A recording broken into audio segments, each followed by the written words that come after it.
ফলত বিএনপি এটা দলীয় কার্যালয়ে আমি আগে যেটা বলেছিলাম আমরা পরিণত করার চেষ্টা চালাচ্ছে, এটা বিএনপি নিয়োগ দিয়ে তারা সত্য করেছে। আমরা একটু প্রশ্ন উত্তর নিব, কিন্তু কয়েকটা প্রশ্ন একসাথে নিব। প্রথমত আপনারা একটু বলে দিই, প্রথমত যে জিনিসটা আপনারা জানেন, যে নির্বাচন কমিশনে আমরা এসেছি, শামসুল আলম নামে একজনকে দলীয়ভাবে নিয়োগ দেওয়া হয়েছে, বিএনপির দলের ছিল, পরে নির্বাচন কমিশনে অতিরিক্ত সচিব হিসেবে নিয়োগ দেওয়া হয়েছে, এই ভবনে উনি আছেন।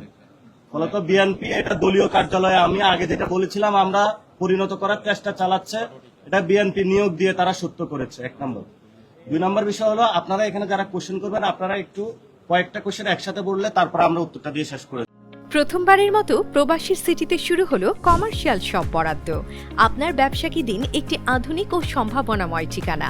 একই সঙ্গে নিশ্চিত করুন ভবিষ্যতে লাভজনক বিনিয়োগ। সীমিত সংখ্যক কমার্শিয়াল স্পেস এখন বুকিং চলছে।